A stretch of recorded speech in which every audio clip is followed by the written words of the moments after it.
যারা আপনারা চাকরি করেন, হয়তোবা সেটা সরকারি চাকরি কিংবা বেসরকারি, আপনাদের সবারই বেতন থেকে কিছুটা অংশ কোম্পানি এবং আপনার থেকে কেটে মিলিয়ে সেটাকে পিপিএফ কিংবা ইপিএফ এ ইনভেস্ট করা হয়। ইপিএফ কথার মানে হচ্ছে এমপ্লয়ি প্রভিডেন্ট ফান্ড, মানে যারা আপনারা চাকরি করেন তাদের জন্য, এবং পিপিএফ কথার মানে হচ্ছে পাবলিক প্রভিডেন্ট ফান্ড, যার মানে হচ্ছে সমস্ত সাধারণ মানুষ চাইলে এই অ্যাকাউন্ট খুলতে পারে। দুটো একই জিনিস। আপনাকে প্রথমে জানিয়ে রাখি, মিউচুয়াল ফান্ড অ্যান্ড পিপিএফ এই দুটোর মধ্যে কিছু বছর পরে কিন্তু 20 লাখ টাকারও তফাৎ হবে। তার জন্য আপনার জন্য খুব ইম্পর্টেন্ট যে কোনটাতে আপনি ইনভেস্ট করবেন সেটা প্রথম থেকে ঠিকভাবে বেছে নেওয়া। পিপিএফ এ অনেকে পা বাড়ায় যে এটা হচ্ছে সমস্ত ট্যাক্স ফ্রি এবং ফিক্স রিটার্ন দেবে, আর মিউচুয়াল ফান্ডে অনেকে পা বাড়ায় যে এখানে বেশি রিটার্ন দেবে। সুতরাং এই সমস্ত বিষয় নিয়ে কোনটাতে ইনভেস্ট করলে আপনার জন্য ভালো হবে, কোনটাতে বেশি রিটার্ন পাবেন, কত সময়ের জন্য আপনি টাকা রাখতে হবে, কত সময়ের জন্য আপনি উইথড্রল করতে পারবেন কি পারবেন না, তারপর আপনার এটার উপরে কতটা ট্যাক্স দিতে হবে, সেই সমস্ত কিছু ক্যালকুলেশন করে আপনার সামনে একদম তুলে ধরবো যে কোনটাতে ইনভেস্ট করলে আপনি বেশি লাভজনক হবেন। তো ভিডিওটা একদম সম্পূর্ণ দেখবেন।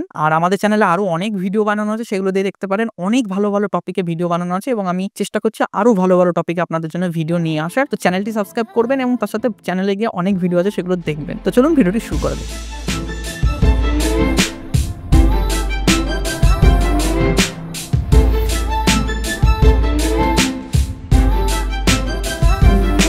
ভিডিওটি একদম শেষ পর্যন্ত দেখবেন, কারণ ভিডিওর শেষে আমি আপনাকে নিজস্ব একটা সাজেশন দেব, যেখান থেকে আপনি জানতে পারবেন যে আপনার কোনটায় ইনভেস্ট করা উচিত এবং আপনি কোনটা করলে বেশি লাভজনক হবে। যারা জানে না তাদের জন্য একটু আলোচনা করা যাক পিপিএফ বা ইপিএফ জিনিসটা কি। এখানে দুটো টার্ম আছে, একটা হচ্ছে ইপিএফ, একটা হচ্ছে পিপিএফ। ইপিএফ কথার মানে হচ্ছে এমপ্লয়ি প্রভিডেন্ট ফান্ড। নামটা শুনে আপনি বুঝতে পারছেন এমপ্লয়ি মানে ইনি কোথাও চাকরি করছেন, হতে পারে সেটা সরকারি চাকরি কিংবা বেসরকারি চাকরি। আপনি যেখানে চাকরি করছেন না কেন, আপনার বেতন থেকে প্রত্যেক মাসে কিছুটা টাকা সরিয়ে নিয়ে আপনার ইপিএফ অ্যাকাউন্টে জমা করে দেওয়া হয় এবং 7.1% ইন্টারেস্ট রেট দেওয়া হয় এবং 15 বছর পরে চাইলে আপনি ওটা টাকাটি তুলতে পারেন। 15 বছর আগে কিন্তু আপনি তুলতে পারবেন না সচরাচর। এবার বলি পিপিএফ কথার মানে হচ্ছে পাবলিক প্রভিডেন্ট ফান্ড, মানে পাবলিক। সুতরাং সমস্ত পাবলিক চাইলে অ্যাকাউন্টে ওপেন করতে পারে, যারা চাকরি করছে না তারাও। আপনি চাইলে আপনার নিজে থেকে কিছু টাকা এই পিপিএফ অ্যাকাউন্টে ইনভেস্ট করতে পারেন, সেম বেনিফিট পাবেন। 7.1% ইন্টারেস্ট রেট, 15 বছর পর্যন্ত টাকা তুলতে পারবেন না, তারপরে গিয়ে আপনি টাকাটি পাবেন। সুতরাং একটি ফিক্সড ইন্টারেস্ট রেট আপনি এখানে পাচ্ছেন, কিন্তু টাকা 15 বছর পর্যন্ত আপনি তুলতে পারছেন না। এবং এটা সব থেকে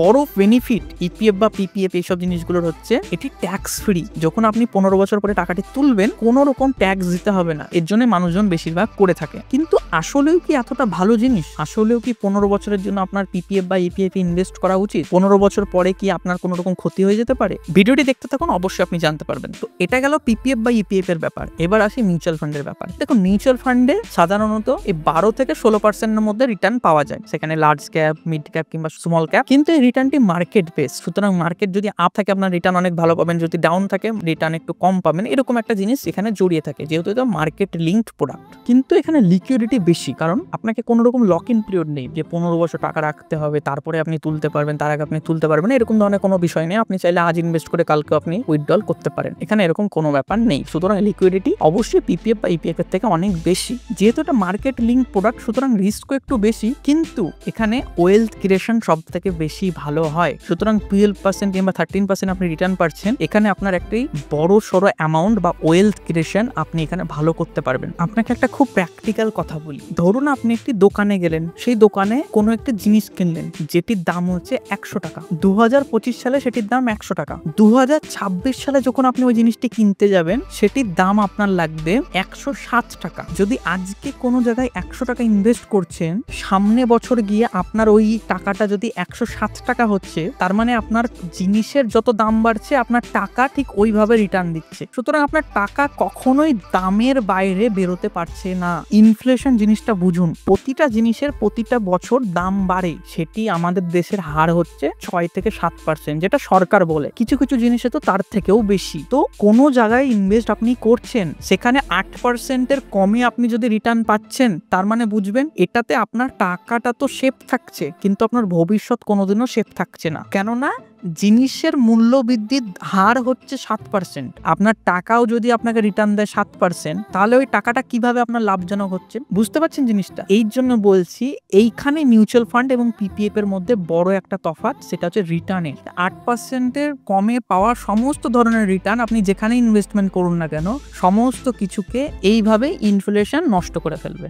এর জন্য আপনার এমন জায়গায় ইনভেস্ট করা উচিত যেখানে আপনি 10% কিংবা 10%-এর বেশি রিটার্ন পাচ্ছেন, তাহলেই একমাত্র ইনফ্লেশন বাদ দেওয়ার পরে আপনার হাতে 4, 5, 6% বাড়বে। সুতরাং মিউচুয়াল ফান্ডে যদি ইনভেস্ট করেন সর্বনিম্ন আপনি যদি 12%ও রিটার্ন পান, যেটা খুব সাধারণ রিটার্ন পাওয়া 12%, তবুও আপনি ইনফ্লেশন বাদ দেওয়ার পরে 6% টাকা আপনার হাতে থাকবে। কিন্তু আপনি এমন জায়গায় যদি ইনভেস্ট করছেন যেখানে রিটার্নই পান আপনি 8%, সুতরাং আপনার মূল্যবৃদ্ধির দাম বাদ দেওয়ার পরে বা ইনফ্লেশন বাদ দেওয়ার পরে আপনার হাতে আর কিচ্ছু বাঁচবে না। ভিডিওটি শেষ পর্যন্ত দেখুন, আরো অনেক ধরনের প্র্যাকটিক্যাল উদাহরণ আপনাকে দেবো। তো চলুন এবার কথা বলা যাক মিউচুয়াল ফান্ডে আপনি কেন ইনভেস্ট করবেন, কি কি কারণ থাকা উচিত আপনার যার কারণে আপনি মিউচুয়াল ফান্ডে ইনভেস্ট করা শুরু করবেন। সর্বপ্রথম, মিউচুয়াল ফান্ড ইনভেস্ট করতে গেলে আপনাকে লং টার্মে ইনভেস্ট করতে হবে।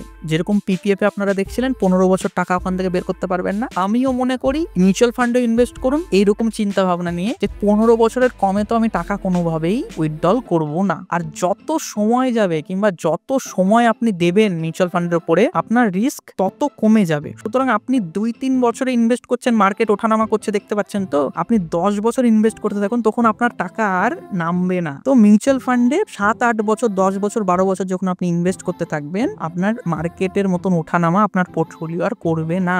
সুতরাং লং টার্মে একটি ভালো ওয়েলথ ক্রিয়েশন করতে পারবেন। ভালো যদি আপনি সিরিয়াস ভাবে কনসিস্টেন্ট ভাবে প্রত্যেক মাসে সুন্দরভাবে আপনাকে এসআইপি চালিয়ে যেতে পারেন 12 কিংবা 15 বছর, আপনি অনেক ভালো একটি ওয়েলথ ক্রিয়েশন করতে পারবেন। এটি গেল প্রথম পয়েন্ট যে আপনি মিউচুয়াল ফান্ডে ইনভেস্ট করবেন কেন। দ্বিতীয় পয়েন্ট আছে ইনফ্লেশন বিট, যেটা নিয়ে আমি কিছুক্ষণ আগে কথাটি বলছিলাম। প্রতিটা জিনিসের দাম 7-8% বাড়ছে প্রত্যেক বছর। ওই যে দাম বাড়ছে সেটার থেকে বেশি যদি রিটার্ন আপনি না গেইন করতে পারেন, তার মানে আপনি ইনফ্লেশনকে কোনোভাবে বিট করতে পারছেন না। সুতরাং আপনার ওই টাকা ওইভাবেই থেকে যাচ্ছে, ইনভেস্ট করছেন, কিছুদিন পরে ওই টাকা বের করে যখন আপনি আপনার কোনো জিনিস কিনতে যাবেন ওই টাকা ওখানেই শেষ হয়ে যাবে। সুতরাং সবসময় দেখতে হবে যে কোথায় একটু ভালো রিটার্ন পাওয়া যাচ্ছে এবং বেশি ফিউচার প্রুফ। আর একটা পয়েন্ট এখানে বলে রাখি পিপিএফ এর ব্যাপারে। পিপিএফ কে আমরা সবাই ফিক্সড রিটার্ন হিসাবে দেখছি, কিন্তু জানেন কি যে প্রত্যেক 3 মাস অন্তর অন্তর সরকার এটাকে রিভিউ করে এবং আজ থেকে 3-4 বছর আগে পিপিএফ এর রিটার্ন আরো একটু বেশি ছিল কিন্তু ওটাকে কমিয়ে দিয়েছে। সুতরাং মার্কেট আবার রিভিউ করবে সরকার এবং চাইলে তারা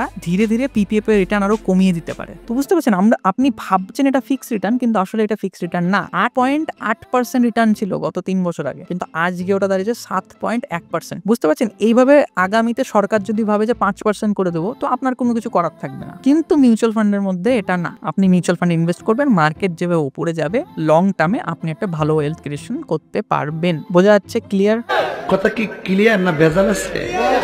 3 নম্বর পয়েন্ট হচ্ছে, দেখুন শর্ট টার্মে আপনি যদি ইনভেস্ট করতে চান তাহলে কোনো ইনভেস্টমেন্টই খুব একটা সঠিক না। সুতরাং শর্ট টার্মে ইনভেস্ট করলে মিউচুয়াল ফান্ডে রিস্ক আপনার একটু বেশি থাকে, যেই ওটা একটু লং টার্ম হয়ে যাবে রিস্ক সমস্ত শেষ। তো এই কারণে লং টার্মে ইনভেস্ট করুন এবং কিছুটা যদি রিস্ক নিতে রাজি থাকেন অবশ্যই মিউচুয়াল ফান্ডে ইনভেস্ট করার অন্যতম কারণ হচ্ছে এটা। 4র্থ নম্বর পয়েন্ট হচ্ছে আপনি রেগুলারলি ইনভেস্ট করতে পারেন। আপনার যখন ইচ্ছা তখন হঠাৎ করে আপনি ইনভেস্ট করে দিলেন, আপনার চাইলে প্রত্যেক মাসে এসআইপি সেট করে রাখলেন, অটোমেটিকলি ইনভেস্ট হয়ে যাবে। সো কোনো রকম টেনশন নেই। তো এই সমস্ত কিছু একদম টেনশন বিহীন, মানে একদম চিন্তাবিহীন একটা ইনভেস্টমেন্ট আপনার জন্য হতে থাকছে এবং ভালো রিটার্ন। তো বুঝতে পারছেন এটা কতটা লাভজনক আপনার জন্য। তো চলুন, ভিডিওর প্রথমে আপনাকে বলেছিলাম না যে রিয়েল লাইফ এক্সাম্পল দিয়ে আপনাকে দেখাবো যে আপনি যদি পিপিএফ এ 15 বছর ইনভেস্ট করেন তাহলে কত টাকার তফাৎ হয়, আর মিউচুয়াল ফান্ডে যদি ইনভেস্ট করেন তাহলে কত টাকার তফাৎ হয়। তো আমি আপনাকে ভিডিওর প্রথমে বলেছিলাম যে 20 লাখ টাকার তফাৎ হয় আফটার ট্যাক্স। তো চলুন দেখে নিই সে অঙ্কটা কি। রিয়েল লাইফ এক্সাম্পল আপনাকে আমি দিচ্ছি। যদিও বা সরকার ইন্টারেস্ট রেট দিনের পর দিন কমিয়ে দিচ্ছে পিপিএফ এ, তবুও ধরে নিচ্ছি 7.1% আগামী 15 বছরের জন্য ফিক্স থাকলো। পিপিএফ এর একটা